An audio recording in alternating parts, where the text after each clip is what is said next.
Hello, welcome everyone to Geeks in the City, one-on-one with the geek, and I'm joined today by Lawrence Simpson, aka Masako X. He's held many roles in his days. He's actually a pretty big deal in the anime bridging community. What's going on, Lawrence?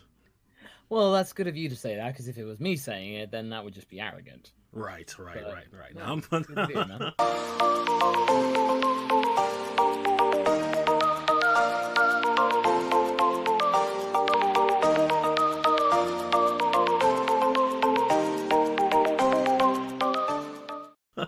Nah, it's good to have you here, buddy. So in case you're new here, things like that, what we like to do is we like to get the fans involved, and they like to ask a couple things themselves. So we'll go from there. Just to go down your list of accomplishments and things like that. And everyone knows you voiced Goku in Team 4 Star, the very popular Bridge series. It's so popular, it's now like canon now. Like that's kind of crazy when you think about it. It's like a parallel universe to the Dragon Ball Z series. Well, yeah, that's one way of saying it, but in reality, we are very much aware that what we do is a microcosm in the Dragon Ball community. I mean, basically, there's the whole meme from Toy Story 4 is like, you know, in terms of the Gokus, it's Masako Nozawa going like, "My name is Gabby Gabby, and here is my good friend Vincent Sean Shyamalan, and I'm Forky. I'm trash," and I'm like, that's pretty much me. So that's the way I see it. But I'm just like, yeah, it's good of you to say. Oh man, dog, you guys have done extremely well. So I have a theory of where your name comes from, but for just in case of people who don't know, can you tell people where the name Masako X comes from? Well, it's in two parts. The Masako comes from as a tribute to Masako Nozawa. Exactly, The voice of Goku from the Japanese version. Because just hearing her screams and stuff like that, just the just like it was really impacted on me. And for the longest time, like many years, people were like, "Masako, that's a girl's name." I'm like, "Yes, I know. I'm just gonna roll with it." Nobody asked that anymore, but yeah, they did. So that was that.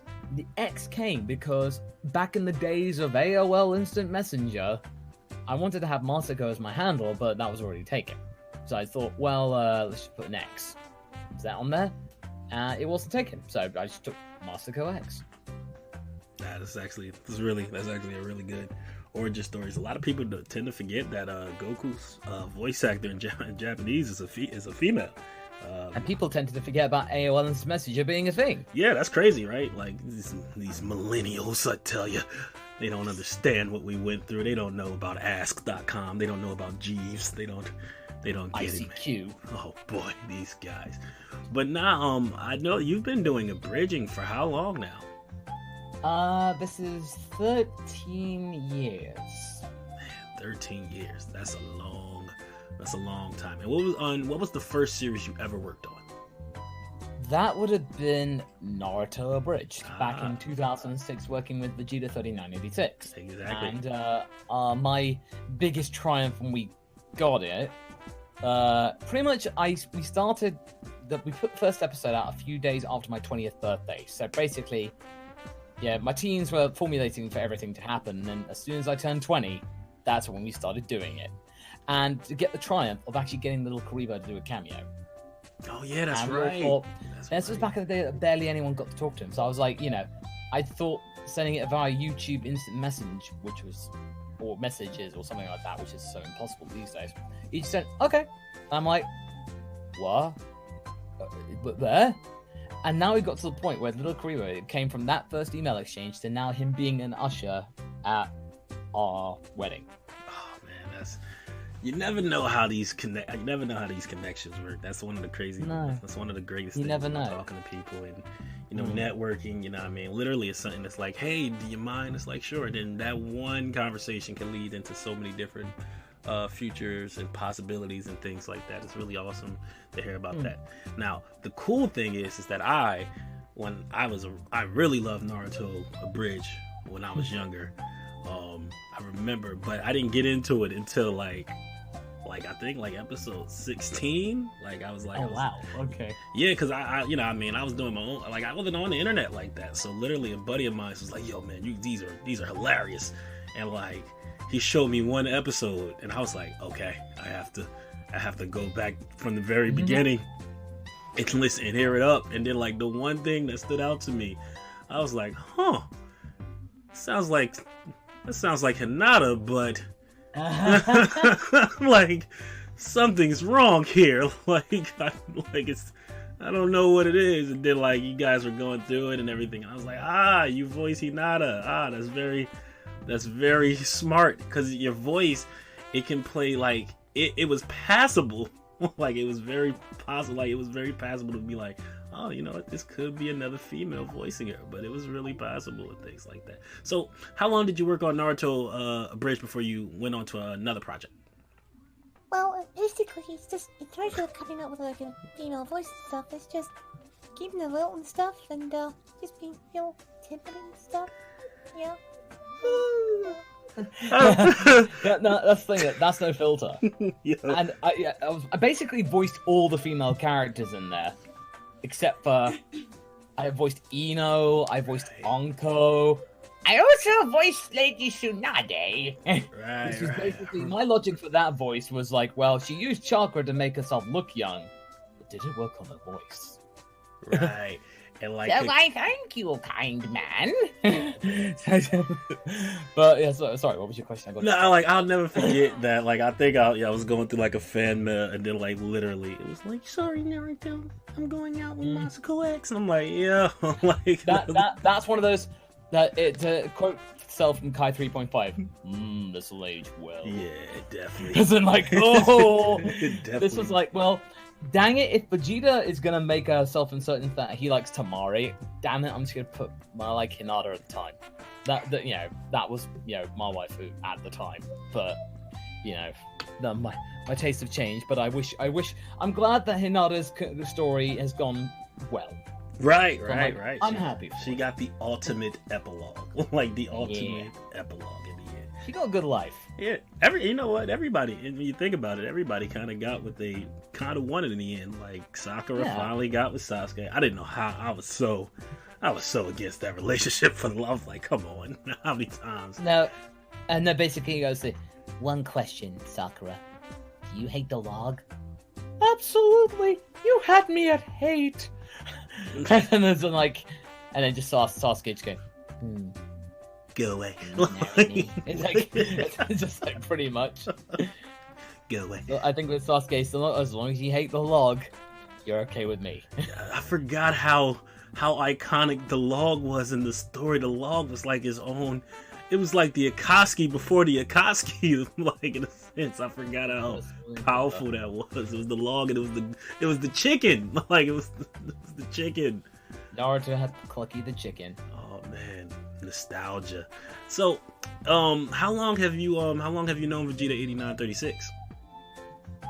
Well, unfortunately we've not spoken in like 6 years. Right. I remember that. But when we kind of were working on various fan dubs like months before, and we did one about Chibi Vampire Curry, and we voiced two of the main characters, and we had like this good banter working off each other, and he wanted to like do a blooper special, and I thought, well, yeah, sure, that's all right. Let's just do some bloopers, and he had some really funny bloopers. So I put them to video. People loved them. So we thought, well, what's a good excuse to work together? Martin had done like 9 episodes of Yu-Gi-Oh! Abridged, so we thought, well, what other popular anime could we do that we both have a vague knowledge of? And the answer was Naruto. Yeah.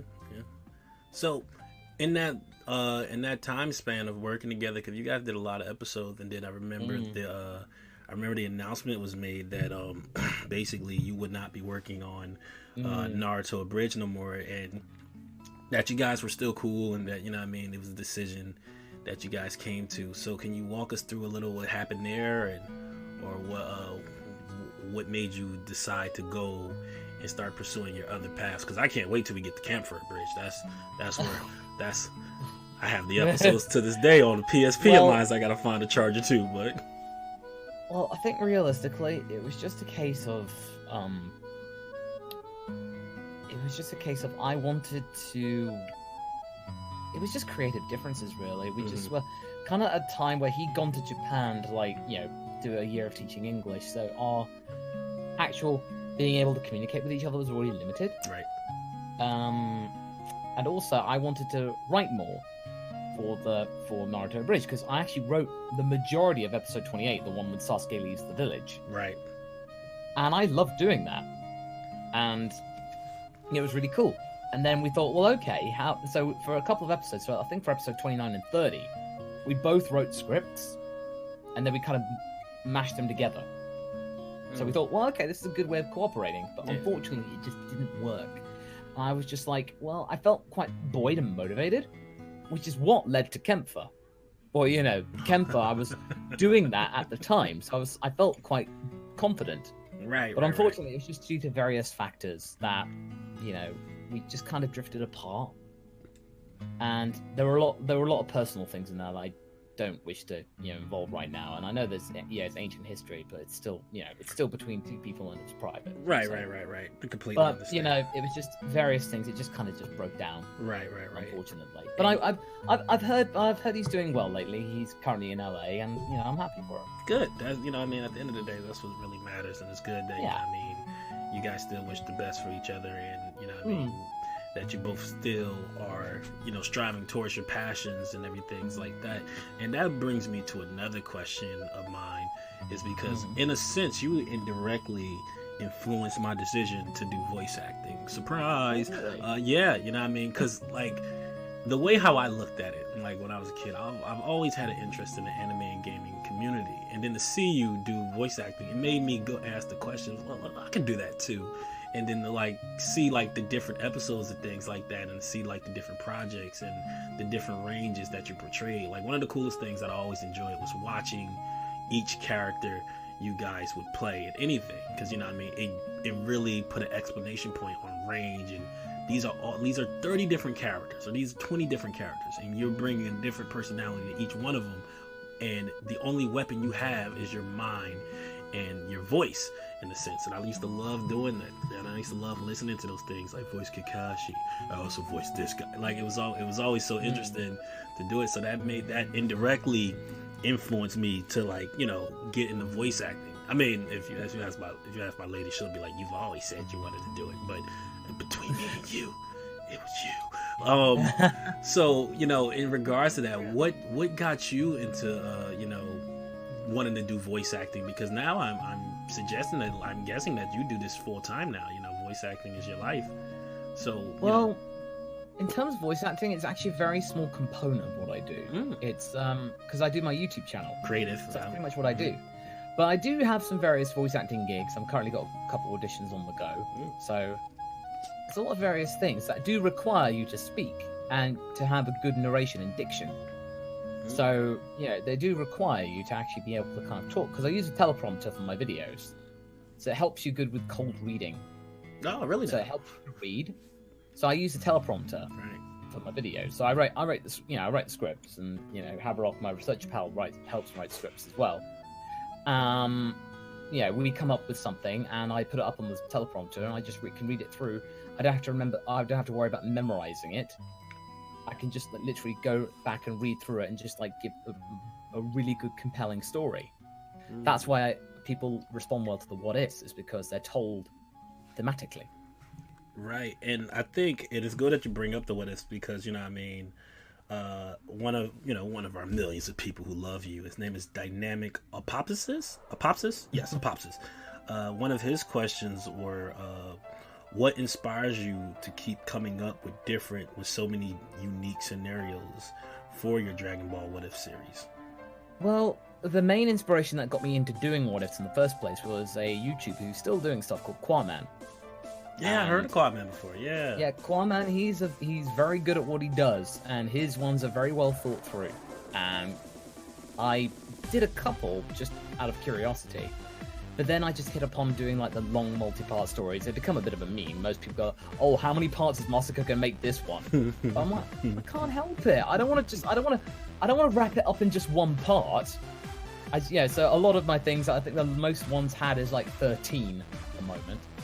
The Gine one's gonna like trump it by like miles, like probably get to 20. People I'm don't trying understand. to speed it up. Okay, before you get the main dish, you have to get the appetizers. Okay, and then it comes with a drink, and then you get your main meal. Okay, you gotta wait. These things. It's like a Japanese meal. There's small portions, but so many courses. They all play a big part. Yeah, exactly. So I like making them, and I don't want the universe to end. So I want to really think it through, and I don't want to make the episodes extremely long either, because people, they got stuff to do. Right. So I come up with 15 minutes or so, between 12 and 15 minutes. So that's just about enough time. And but what inspires me is just I look at audience feedback, and we now do like a weekly stream on our channel, Haverock and I. We actually ask people, share with us your what if solutions, and we'll do like a quick assessment, like on the fly. And if there are any really good ideas, then we would and maybe consider using them for future video, with of course crediting people. Right. You know what that reminds me of? I remember back when Dragon Ball Z Budokai Tenkaichi 2 and 1 and 3 came out. One of my favorite parts of the game was always the what if series, the little one-off battles or something like that. And the one I think I saw before, in that you do a video and you're doing now, is basically what if Raditz had turned good. And I remember that battle entirely. He caught amnesia, and then he was training Gohan, and then little by little he was remembering, but he decided to help save the Saiyans. So he ended up getting into his ship, and he crashed it into Vegeta and Nappa, and that's how it ended. So I've always loved those stories and things like that, and I always wish they brought it back. So it's really good to see you keeping that alive, because you're right. I think people don't want the story to end, and for the long time, before Super came out, it was just a void, it was just something that people was just like, what if this happened, or what if, and it's always been there. It's always been in Dragon Ball Z, even back when you think back to the original Dragon Ball Z game, Budokai, they had a whole story in there where what if Cell absorbed Krillin, and what would have happened. So the what if things have always been interesting, and it's really good to just see it, see a bunch of different ideas and things like that. So yeah, I don't mean to brag or anything, but it's I've somebody shared with me that on fandom's top 100 villains searched on their wikis, Raditz made it to number 83, and it mentioned my channel and the what if as being a major factor. Dragon Ball R&R, and I was like, what? I'm telling you, man, and also, with Kumba in Super Dragon Ball Heroes looks like Raditz. I'm thinking, why didn't they just make him Raditz from an alternate timeline? Yeah, that'd have been so awesome. It's crazy. One thing I don't understand is that people they get on Raditz because they're like, he's very weak, and I'm like, but if you think about it, he beat Goku and Piccolo technically on his own. They killed him. And there was a reason for it. He was a coward. Yeah. He was a Saiyan who was cautious, and cautious Saiyans don't live long. Right. And people just lucky that there were very few Saiyans, so they needed to stick together in some way. So but I used that to its advantage. Once he had the confidence to realize, hey, I'm actually talented, and look what my brother can do. My brother can do that, and so can darn well I. Right. So that kind of thing. So he gave Goku many chances, to join his side. He wasn't just oh, join my side, brother. No, then you die. And he wasn't like that. No, he gave him many opportunities. He gave him ultimatums. He was like, look, I'll take your son if you want him back. Do it. Kill 100 people in a day, or something like that. He was giving him opportunities. It's I don't want to kill you, but you gotta join me. I'm trying to help you. Come on, for the Saiyans, Kakarot. Exactly. Right. So he was giving Goku so many chances, and Saiyans don't usually do that. Exactly. So he was interesting. So that was it was very unusual. Now that we've actually been able to give Raditz a platform, some time to shine, he can actually just realize, oh yeah, wait, I am awesome. But he's also really smart. He thinks things through. There are so many times in the Buu saga especially, he stops things from happening that Vegeta usually would just let happen. Yeah.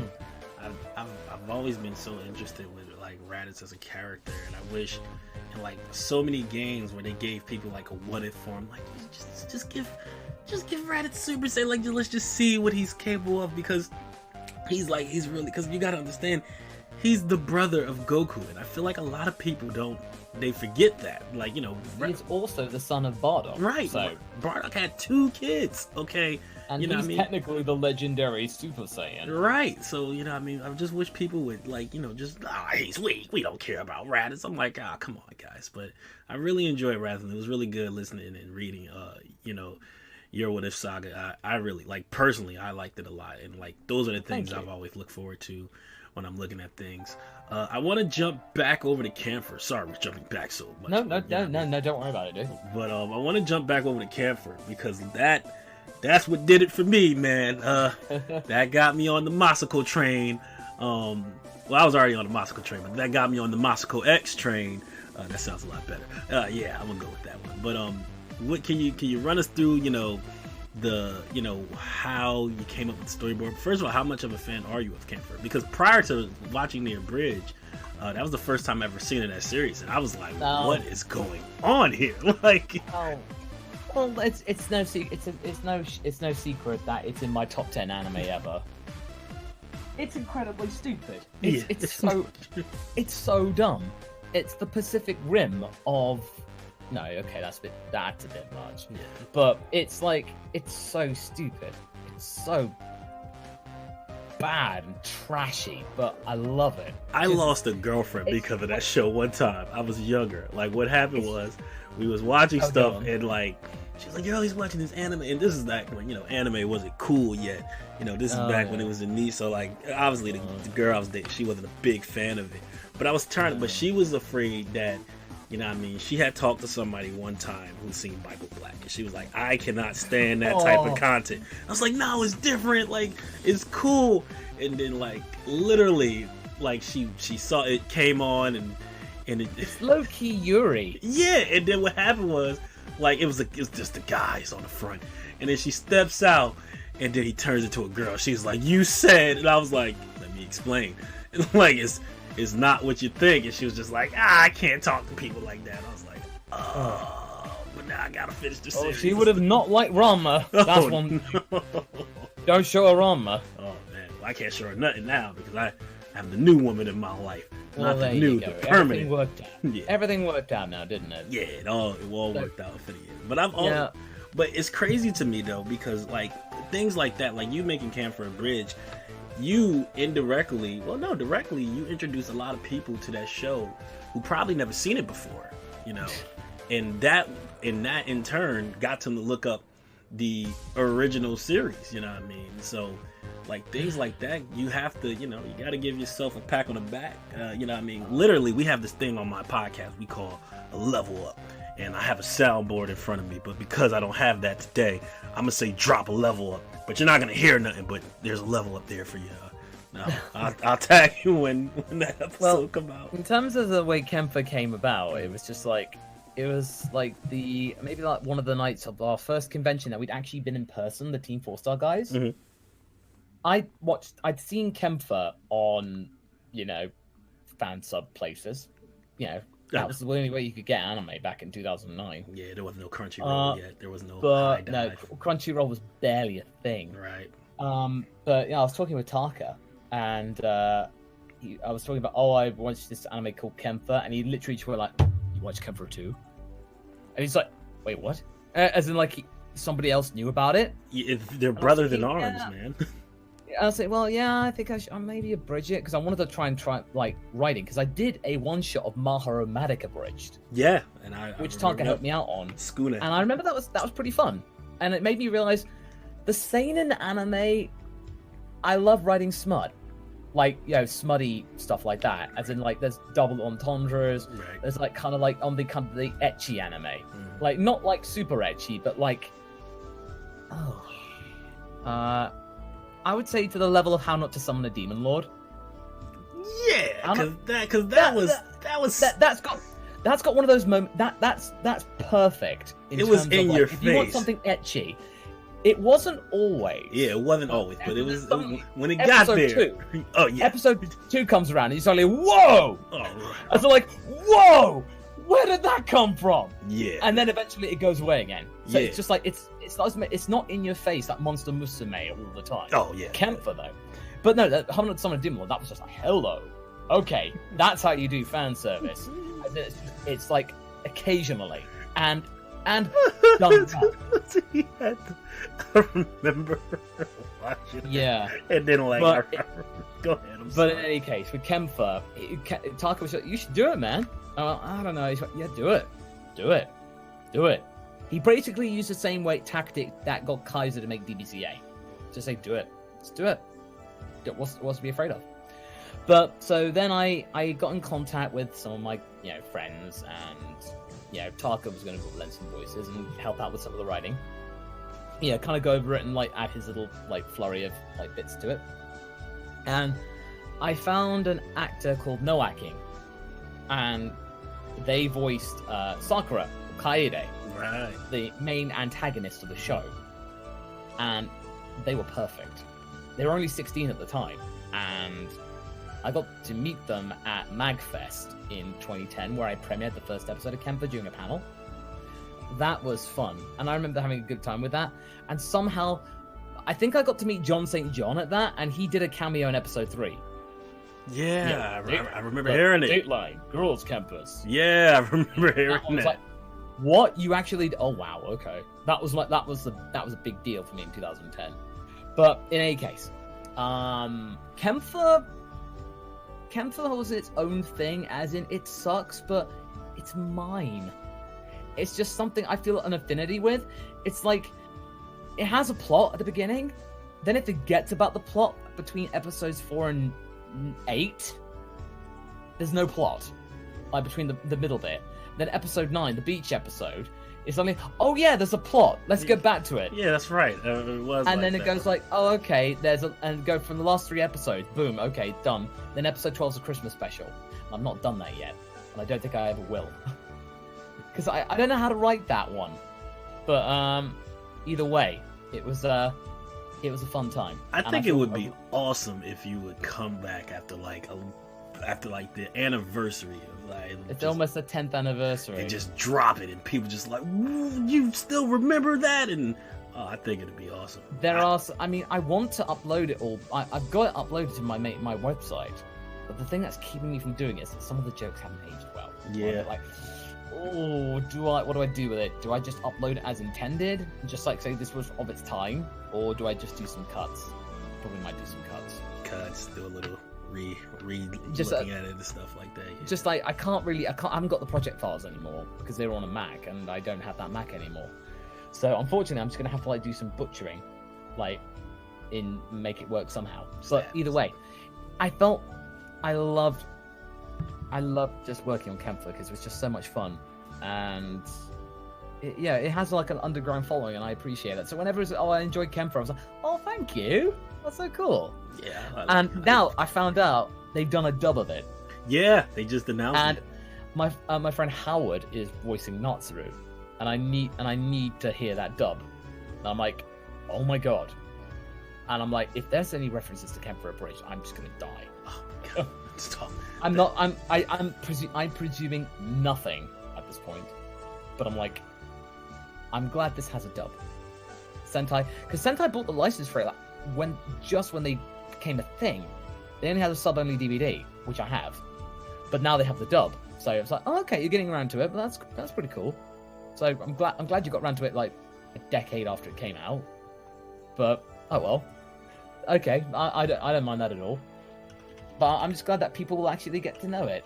Yeah, man. I think you're right. It's dumb a lot of times, but it's good dumb. Like I look at it like I remember when I stumbled on, what was that? Ghost Stories? I think it was Ghost Stories.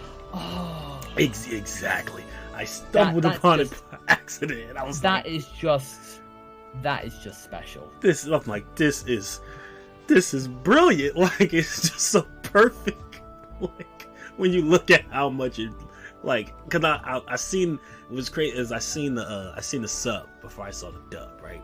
So at the time I was like, okay, it's mindlessly, it's it's anime. So I'm like, not really all that interested. And then like I heard the dub, and then like I heard Greg Aries. I'm like, oh man, I love Greg Aries. I should listen to it just because I'm like a fan. And then like how different this is from the plot. I was like, Like I thought I was watching a Bridge series. I'm like, oh no, what is? That was a proto Abridged series. I know. I'm like, did I buy a fake DVD or something? Because I bought it, and I was like, what the heck? Like, and there are just so many bits. It's like, touch me harder, and then just like the kids. That's his whole voice throughout the show. And it's just like, this is 2000. You could not get away with saying these things right now. Yeah. But I believe the story is that Ghost Stories, the Japanese version, didn't do that well. And when ADV got the license for it, or they basically, I think they were told you could just do whatever you want. They didn't care. Yeah. I think the original makers of the show just didn't care. They did whatever they wanted. I remember reading an article on it. It was very poorly received in Japan. So when they bought it was just, and when I actually have a look at the original, I'm like, it's just a very by the book story. Yeah, that was the problem. It was just very vanilla and generic. It wasn't hilariously bad. Like, if you just watch the story as it was intended, you go like, okay, this is the thing. It's meh. What makes it is just the fact that this was a blooper reel, but in 26 episodes. Yeah, that's exactly what it was. I wouldn't be surprised. It's just like, I wouldn't be surprised if a lot of people who do a Bridge series were inspired by that. I would believe, and it's on Crunchyroll. Yeah. Like, oh my god, the fact it's English. there. Like, you can watch it. There's an English version. I'm like, oh wow, okay. That was a masterstroke. Whoever decided to put that on there. That was genius. To this day, I love that show so much. Like, it's like literally one of my favorite shows growing up. Speaking of favorite shows, growing up on anime, you know what I mean? Because we can all say that we love Dragon Ball Z, but what would you say is one of your favorite series? Because for me, to this day, I'm a huge fan of School Rumble. I love School Rumble so much. I love the slice of life stuff, and School Rumble that got me into like a lot of other things, and then I fell in love with Clan. But if it comes to my top three, it would be School Rumble, Clan, and then I'm a real big fan of Hellgirl. Like, I love that show. Okay. What would you say your top three was? I would say my top three. I need to actually remind myself, what was my top 10 anime? I actually have to look at the video that I did, because it's been a long time since anyone's asked me that question, so I'm like, what was it? Like, I can say what... Oh, okay, no, I've got it. Maharomatic is my number... No, I'll go by order. Number 3, Knights of Sidonia. Okay, that's good. Knights of Sidonia, because the intro is amazing. That's a really good one. And it's one of the first cases of a CGI anime being actually pretty good. And what helped it was the fact that the mech moments, which are usually in CGI anyway, it meshed well. And that's the style of Tsutomu Nihei really lends itself well to being in 3D. And it was just a really interesting story. It was Attack on Titan in space. And people were saying, it was copying Attack on Titan. No, the manga came out 9 months before Attack on Titan did. So if anything, Attack on Titan copied it. Yeah, I love Lace of Stone. That's a good one. I'm actually. Oh no, it's so good, and like it's bonkers. I've not seen the second season of anime. I have all the manga. I just need to look through it. I bought all the manga, and I rarely do that. Number 2 is Maharomatic, and that was like when I was first properly buying like DVDs of anime. Maharomatic was the first one I actually sat through and watched the whole thing, and it was just really nice. It was again an ecchi anime, but not a major one. And this was me discovering anime that you find online and you buy the DVD and you get it. It was just very sweet. It was very sweet. It was a little kinky, but nothing major. Like, it was just seinen, some semi-mature. Right. But it just had a really charming character. The whole idea of there's this battle droid who, for her good service, gets to live out the rest of her days however she wants. And if she were to remain in the combat form, she would only have a month to live. But she could have almost a year if she basically decommissioned most of her weaponry and became a maid. That's what she wants to do. to the son of one of her commanders. And it gets very nuanced, so I won't spoil anything, but there's just a bunch of characters. It was just really sweet. It's very nicely paced. It's very slow. And it's just really, it felt really endearing. So that's why it's my number 2. My first one is Martian successor Nadesco. And you could describe that as the sister anime of Ava. Because they're both voiced by Yuji Ueda, who voices Shinji, the main character Akito. Right. Both of them have them whining about piloting a giant robot. But Akito actually goes ahead and does it. But it's the case of the Jovian Empire coming to try and take over Earth, and the Earth Federation Earth and Mars Akito was living on Mars, ends up on Earth. How did I get here? Oh, here's my childhood friend who seems to be just so happening randomly piloting the latest ship from the Earth, Space Federation. Okay, this is kind of interesting. It came out at a time when like mech anime and like space anime weren't doing really well, so this was kind of a parody. It was a parody of sorts, but at the same time, it was actually really good in its own right. And just the characters were amazing, and just the setting is so good. The music's awesome. Yeah, I love this. It was so good. I really strongly recommend it. It's only 26 episodes, so it's not that long. You could probably breeze through it in like a couple of days. Or I managed to breeze through it like in about maybe a week. And that was me going slow. You could, in theory, if you wanted to, do it in 2 days, a weekend. But it's just very good. It's very comedic most of the time, but it gets really serious towards the end. Right.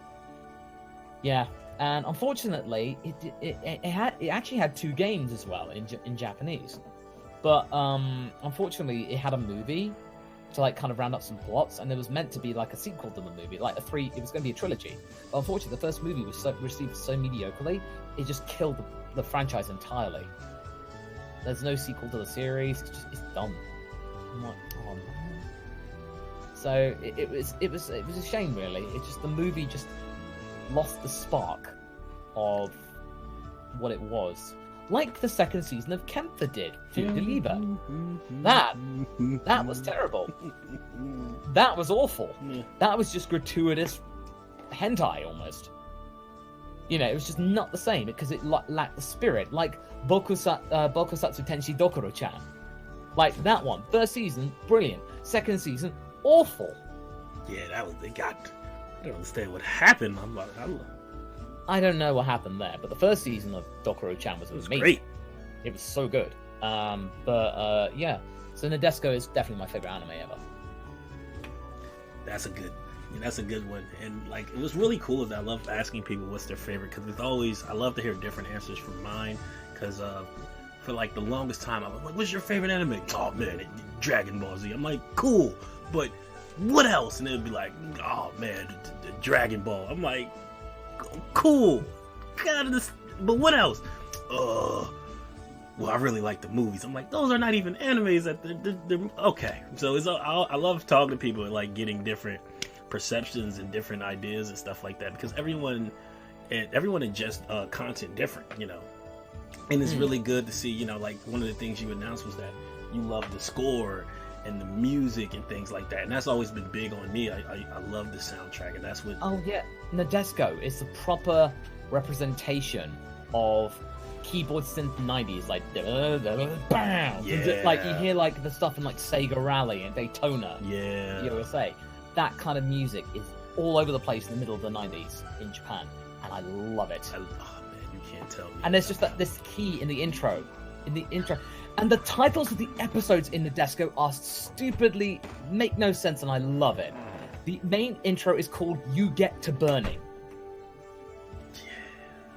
And it's just got this cool hook, at the end, da da da da da da da da da da da da, and it's just cool. And then the first episode is called "To Go Like a Man." And I'm like, yes, this is bonkers, and I adore it.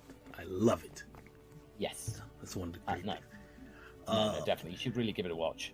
I definitely, I've seen a couple of it. I'm more, cause I love old shows like that, cause I love stuff anytime I can go back and I can just be flooded by a wave of emotions. It has my stamp of approval. So I'm gonna get my whole podcast team to watch. We might do a review on it because I think a lot of people don't know about it, and I think one of my I would say definitely, because it's the angle you could take is that this is the sister anime to Evangelion. Yeah.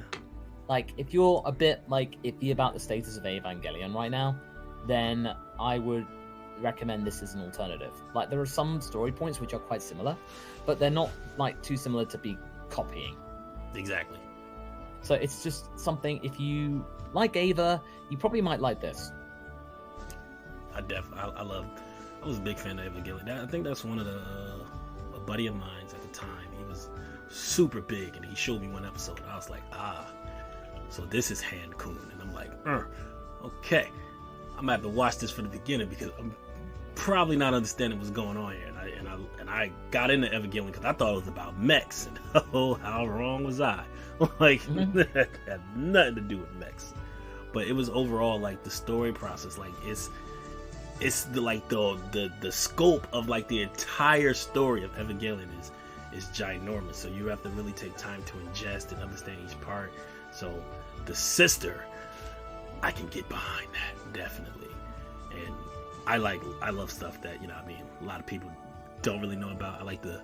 I don't know. I'm not so much of as a hermit, but I like things that, you know, people are not watching, because then you get a chance to get other people into it and things like that. Like, everybody. And then, well, it's just getting the reaction from people that go like, "Oh my god, yeah, like, what even is this?" Yeah, that's what I like. And you see them light up, and they go, "Well, this is different." Yeah, that's what I like. It's like, you know, I mean, I'd say even now, Love Hina nowadays, like, I'd say Love Hina is one of those animes you really need to watch. I have the entire DVD collection. Yeah. It's not the best, but it's definitely one of those ones that, you know, it sticks out. It's a classic. Like Genshiken. Genshiken is one Yeah. you want to like see something a bit more like mature, but also, you know, similar. That's definitely one that you need to look into.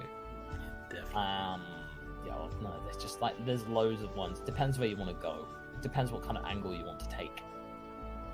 We're definitely gonna take you up on that and check a lot of these series out. I'm about to rewatch. Like, I gotta love, you know what I'm doing. I'm gonna rewatch it with my lady and see how she like it, because like that's how I get back in the old series I used to watch. I watched it, but let me watch it with her and see how she takes it. And then sometimes she'll be like, "Oh, this is really cool," and she'll be like, "Nah, this is pretty dumb." And I'm like, you know what? Now that you say that, you're right. I guess it is, but it's really cool. Like, when we get to like sit down and enjoy these moments together. So definitely, I'm gonna go upon that. That seems like what I'm gonna do with the rest of my Monday. You can find the anime dumb together. Yeah, it's two. There's DU and then there's MP. I'll find the DU, you find the MP. But definitely, that's my plan. So I thank you for that. I remember you bringing up some of the series they had 2 games that only came out in Japan, and that goes into another question. One of my fan base asks, Bonds asks, what is your favorite video game genre of all time? And then followed by that, what is your favorite game of all time? My favorite types of games are racing games. Ooh. Because, like, I back in the day, like 2004, 2005, I used to be a real avid part of the early days of esports, like basically like having an online league of like playing like cars, managing a team, doing the racing and stuff like that. That was really fun. So racing games are my jam, like simulation racing games. Right. I love those. God games I've recently gotten like doing, so like ones you can micromanage various little things. Those are always fun. But in terms of the game I really like the most, actually, probably like the Mario Kart series is always really high up there for me, because I perfect it, and now I get to the point where no one wants to play with me. You're good at a game when no one will play you. I have good but did bad memories of Mario games because I got a guy who like demolished me in Smash. I just said, okay, let's play some Mario Kart. I smashed him, and I'm like, okay, we'll call it even. Never spoken again. Like, we're just... No, it was just respect, as in like, touche. Right.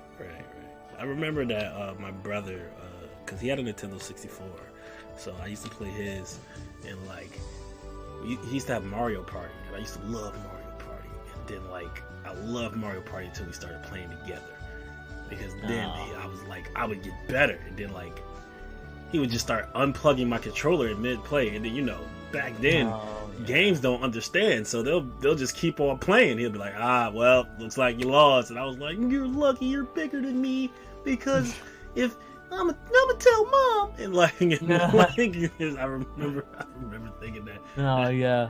Every time I play Mario Party, I get like flashbacks. I'm like, they're gonna turn it off at that point. Like, I suppose it's one of those games that you couldn't stop playing. It would probably be Star Fox 64. Ooh, I love Star Fox. Or as we knew it, Lilac Wars. Do a barrel roll. Yeah, no, we knew it as Lilac Wars due to some kind of like, various like copyright issues with the word Star Fox. Mm-hmm. It was like a German thing. But either way, that was a game I always play. And now I have the menu music as like a good soothing thing. Cool. Those are some classics right there. Yeah. It's very good to hear these classics. Okay, so I have some. I'm pretty sure you was prepared for it, but a lot of my other questions focuses around Team 4-Star. So, Biz asked from Team. He asked that. As the voice actor for one of the anime's most influential characters, do you feel a certain responsibility when dealing with how the anime industry sees it in the public eye? Absolutely. No, definitely. Because even though we voice a parody, I still feel a responsibility to treat people with respect and appreciate what people think. So, I always make sure that, if people don't like our performance is, it's like, well, yeah, that's okay. Don't worry about it. At least you're being forthcoming about it. So right. I'm like, okay, you have my respect. So the fact you can be honest. And I will say that, there are loads of people that, don't like my Goku. I'm like, okay, I can understand why it can be quite jarring. It's an acquired taste. So don't worry about it. It's totally fine. But I just see lately with various people who are like 10, 20 years older than myself, acting like children. And the important thing is just, it brings it really back to home, is that a lot of people got back into DBZ because of Team 4-Star. That's always great to hear, because you're thinking, good, you're supporting the official release, that's great, that you're supporting Dragon Ball, and that's what we always ask everyone to do. To support Dragon Ball. That means we can keep getting stuff. We can keep getting stuff into the best quality possible. So all of us, we always see, we have a duty. We have a duty, and it's a privilege that we got to where we are right now. So we always have to treat people with respect. We want to, because people are dedicating their time and their resources and sometimes their finances to supporting us and making sure that we do more stuff, and that is exactly what we want to do. So we, of course. I always talk to people, especially in the UK, because anime is getting there, but it's nowhere near as big as it is in America. Right. So, there's a manga exhibit at the British Museum, which I got to go to, to see it when it was being launched. And you feel that it's a responsibility to make sure that people understand what it is and make sure it's accessible. And say, hi, welcome, check out this cool manga. Because in this manga exhibit, the central area is where there's like hundreds of manga. Sit down, have a read. You don't have to leave any quick tip quickly. Just you like a book, cool. Sit down and read it. That's great. You never know what you'll find, because my fiance, we went there and she found Chi Sweet Home. The little manga about the cute kitten. I'm like, well, there you go. You managed to take something away from this. And my thing I took away from it was finding the original manuscript from one of the manga panels from Dragon Ball. That was a big deal, because you saw Akira Toriyama's notes. Yeah, I can only imagine.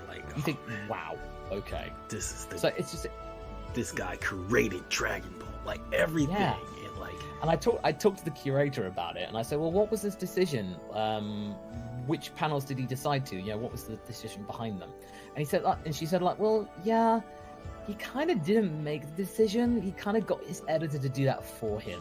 I'm like, okay, that's classic Toriyama. Yeah, no, but it was good. She had that interaction with him, and I'm thinking, that is so cool. But in going back to what you were saying, like, of course I feel like I have a responsibility because, you know, people look up to you. People look up to us.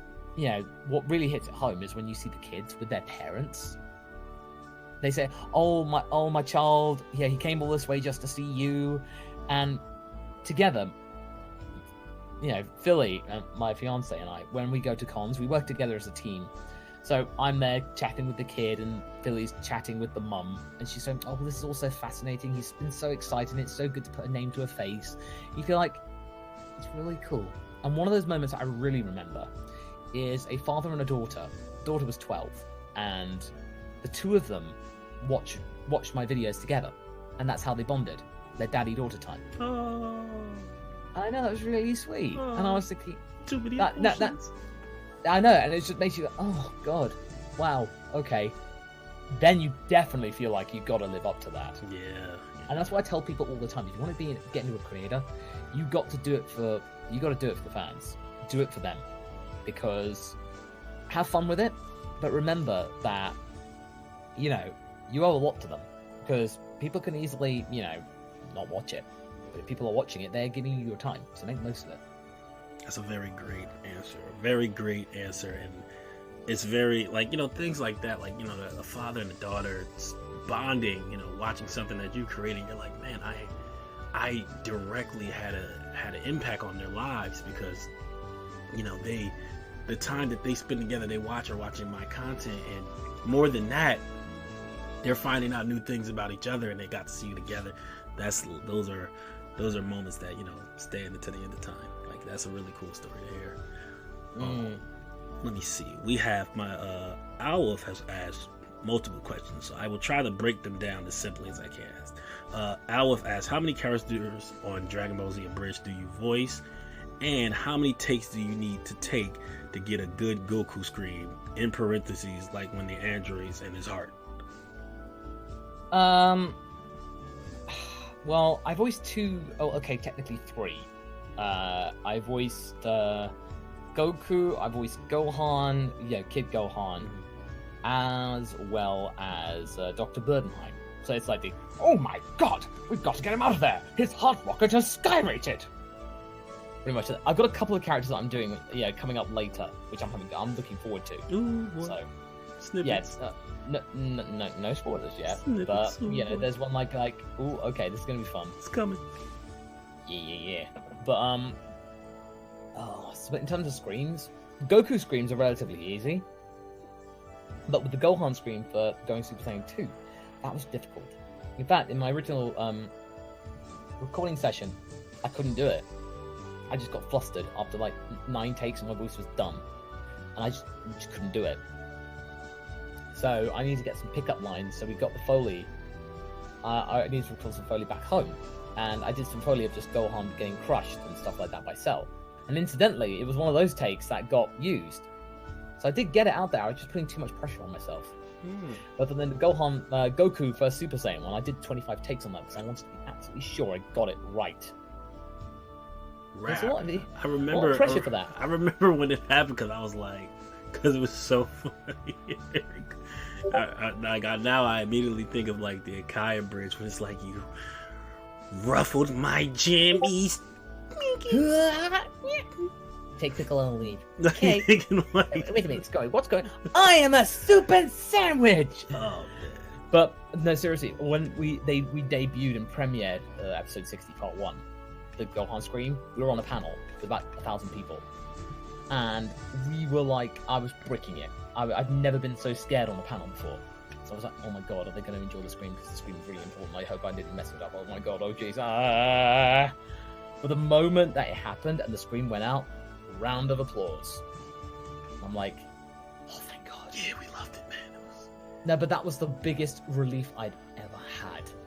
Like, I'd been panicking that entire weekend.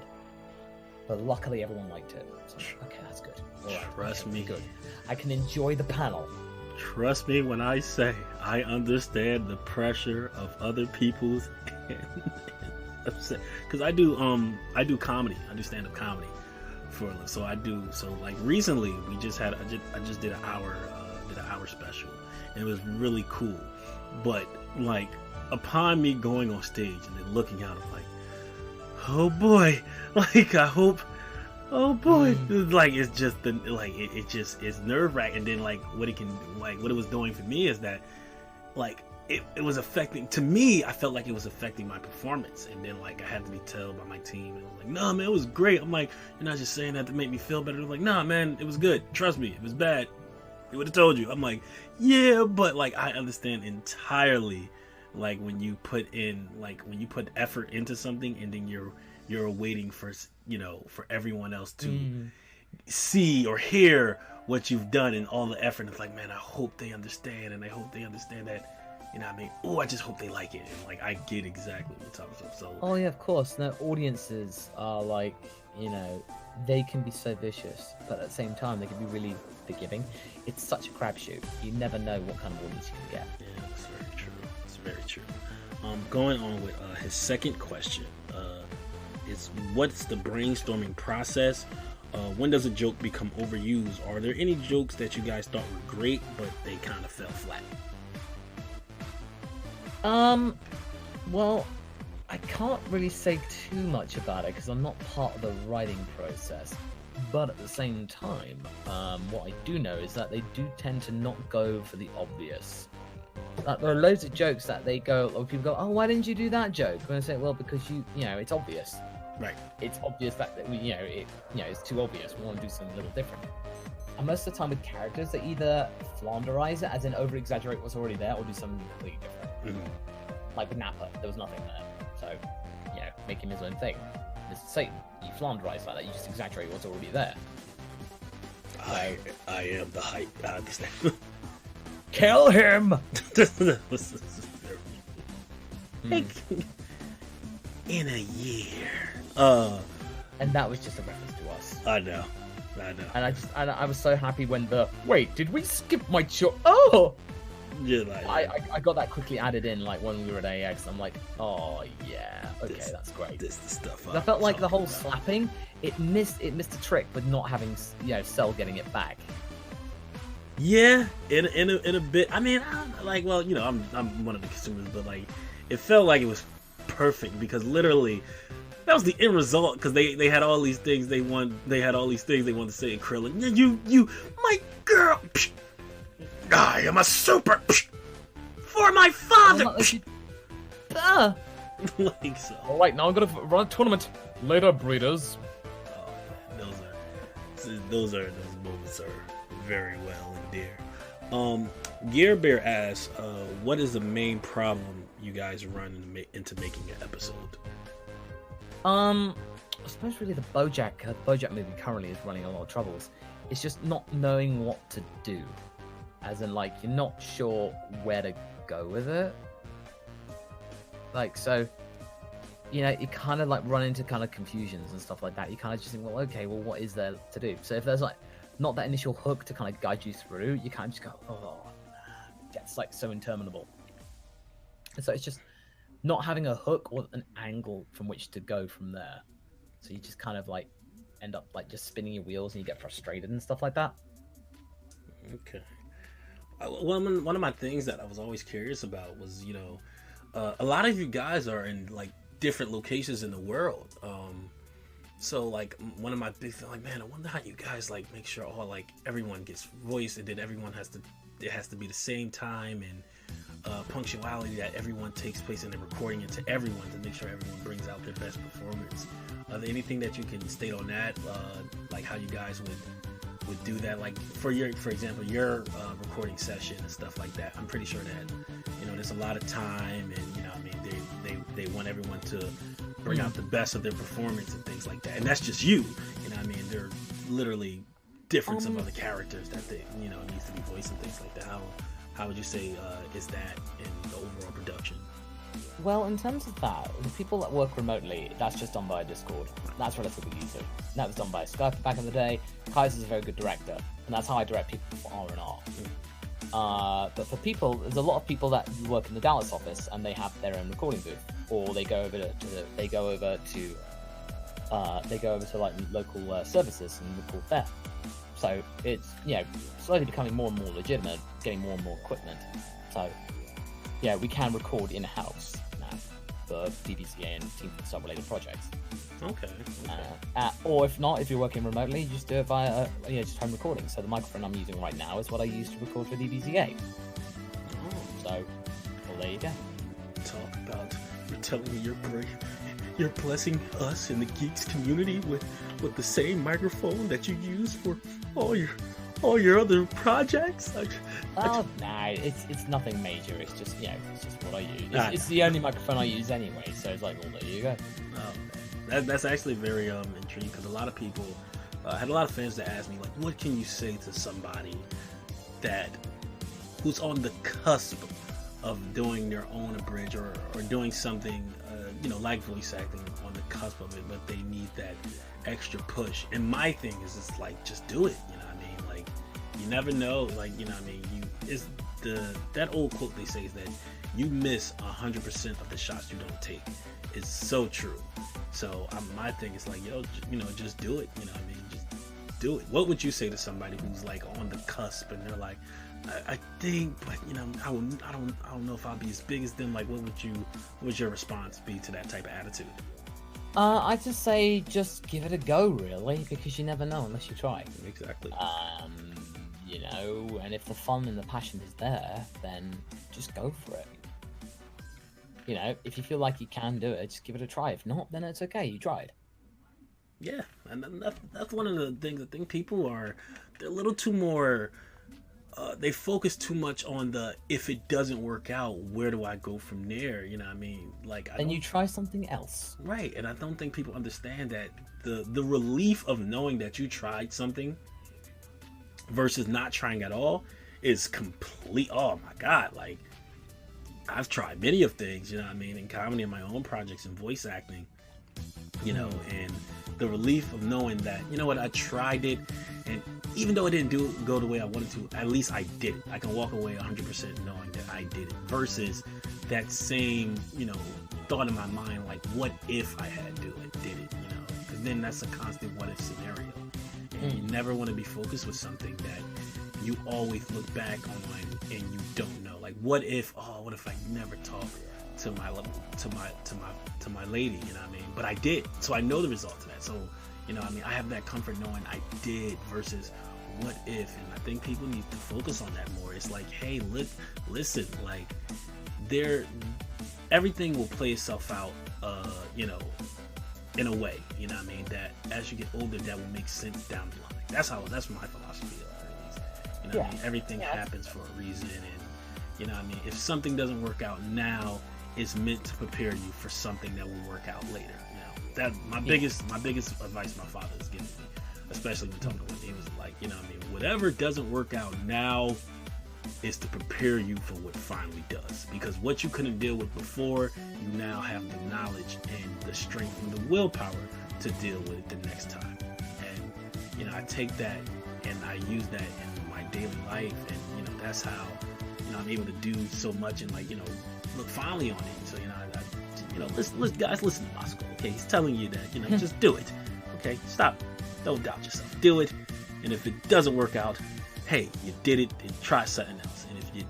And we'll talk to you about doing it. I don't know. I can't promise that, but you did it, and that's all that matters.